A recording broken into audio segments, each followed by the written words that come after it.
What they did in free agency, what is a fair and realistic place for them to be in 2025?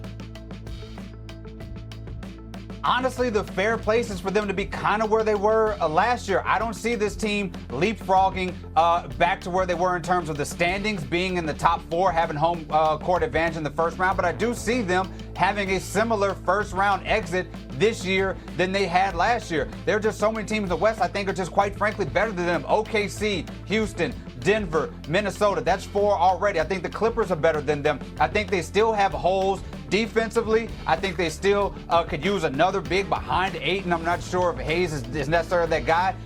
The only thing to me that would change the ceiling and how we look at this team is if Luka Doncic comes out and is top 3 player in the league, top 5 player, MVP like Luka Doncic, all-world type player, and we see the same guy that carried the Dallas Mavericks to the finals. If we get that guy, that raises the level of the ceiling for this Lakers team. But from what we have seen so far and just adding DeAndre Ayton, I see a very similar exit to them that I saw last season. Windy, you've got the same 4 or 5 teams that are ahead of the Lakers in the West right now? Yeah, so for the first time in 23 years, a team that has LeBron James on it, the main focus of the team is not LeBron. When he was a rookie, he was the main focus. 10th year, 17th year, 22nd year, he was the focus. That's not the case. And so for the Lakers to rise above where they were last year, you're not expecting it to come from LeBron. LeBron was a second team All-NBA player as a 40-year-old. That's not going to increase. What you're looking for is Luka. The team is building around Luka. Its major offseason focus is not Ayton, it's not LeBron, it's not Jake LaRavia, it's getting Luka into a contract. And the focus for the 25-26 season is Luka. If he can be great, that's how they elevate. Now, we're going to get a sneak peek of this because coming up in August, Luka is playing for the Slovenian national team in the European Championships. This is regarded as the most intense basketball tournament in the world. He won it like 6 or so years ago. It's the greatest accomplishment of his basketball career, is leading little Slovenia to the Eurobasket Championship. We're going to get an idea of where Luka is physically and where he is mentally. We're going to be able to watch him in August and September, and we're going to have a better idea then of what the Lakers are going to be. I know what LeBron James is going to be. He's going to report in shape, ready to play, ready to produce. He's probably going to average 25, 7, and 7 because that's who he is. But that is not enough to elevate the Lakers for more than what they were.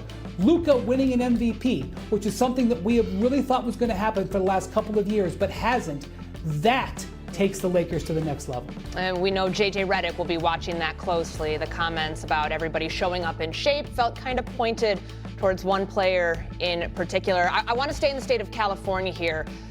The Warriors haven't done anything. Only team right now in the NBA to not make a singular move in free agency. We're in this weird holding pattern. Are they going to trade Jonathan Kuminga? Will it be a sign and trade? Whatever it is. Windy, what do you make of the Warriors' lack of moves so far? I make nothing of it. First of all, the Warriors made one of the biggest trades of last season when they acquired Jimmy Butler for really a quality in terms of assets out, bringing him in. I know it was overshadowed that week by Luka getting traded, but Jimmy Butler, when that team was healthy before Steph got hurt, was very potent down the stretch of the season. So let's not forget that they have Jimmy Butler. Secondly, I expect them to make a couple of signings in the near future. I think they are very strongly in position to potentially sign Al Horford. They're also in potentially a strong candidate to sign D'Anthony Melton, who would be adding depth to their wing. And they have the number one free agent really left on the market in restricted free agent Jonathan Kuminga. They're going to do something with him. They are either going to re-sign him or they're going to sign and trade him for something. So the Warriors are going to be doing things between now and when the season starts. Kuminga's situation may not resolve itself for a while, but they're going to benefit from that, either getting assets back for him or keeping him. Do not stress about the Warriors. They are a very strong team. They are in excellent position. They are certainly not the favorites to win anything, but they are going to be a potent team. Complaining that they haven't actually done anything yet is frankly shallow thinking. All right, we'll leave it here. Windy says, do not stress. If you are a Warriors fan, just sit tight. From the Lakers, I am now trying to connect dots. Windy, David Dennis, I see you. Do you believe LeBron could get traded? Go ahead, David. First of all, let's do. First of all, Really deferring. Okay. First of all, you went to the tease by saying there's a take coming up that you just have to hear, and it's your take. You teased your own take by saying there's something. I was very uncomfortable with that. I have to admit. Second of all, don't disrespect the anniversary of the Windy fingers by doing this. There was an actual trade going on, and you're over here talking about LeBron. Where is he going? There is no trade for LeBron. It does not work. There's no way Windy. Tim, they're the nicest guys I know. I'm not. It's a lunatic thing to say that LeBron is getting traded, and I don't see a pathway for it. I don't see a pathway for the Lakers that they'll want something that they'll get back for LeBron. I don't see LeBron saying, I'm having no trade clause. I'll go to a team that's going to empty out their cupboard. For me, it's not happening. LeBron is going to be with the Lakers. I am sorry to the take. LeBron's going to be with the Lakers. I would bet you being right. Just for further explanation before Windy and Bontemps probably destroy me, let me try to explain what I mean. So he left it open in a way that I've never seen him leave it open, okay? In addition, you talk about the teams that hypothetically could put together a deal for him that he would approve with the no-trade clause going to. And I think about teams like Golden State, I think about Dallas, I think about New York, maybe back to Miami, less so about Cleveland because of the difficulty of the deal. And those teams have done literally nothing to jeopardize the chance of acquiring him. The Lakers have done nothing to actually improve their chances of him wanting to be there. In addition, it would be really easy for people to say, well, those teams you just mentioned are saving any pieces they have for their big move for Giannis. I don't believe he's going anywhere. I listen to the Hoop Collective. They have told me, as of right now, don't believe yet that Jaylen Brown is going anywhere. So, connect dots. Is there a chance, Windy, that LeBron James could get traded? I'll go to Bontemps first. I want to wait. Oh, boy. Oh, boy.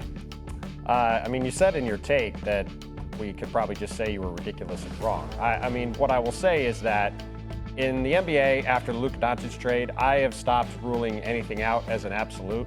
However, if you look at this situation, as we've been talking about for the past 3 days, there are very few ways to get a LeBron James trade done, and I would say it's close to a 0% chance, or as close to a 0% chance as you can get, for a variety of reasons. One being, he has a no-trade clause, so to get him traded, LeBron has to agree to a trade, the Lakers have to agree to a trade, and the other team that he's going to has to agree to a trade. On top of that, he's owed $52.6 million this year, which he opted into, by the way, on Sunday. If he wanted to go somewhere else, he very easily could have just opted out of his contract. He did not. And three, the Lakers are looking forward to building around Luka Doncic in the future, making some trade that cuts into their cap space next year, does anything to jeopardize their chances of building the best team around Luka Doncic when he can re-sign with the team next summer or after he signs a contract extension 1 month from now. That is the only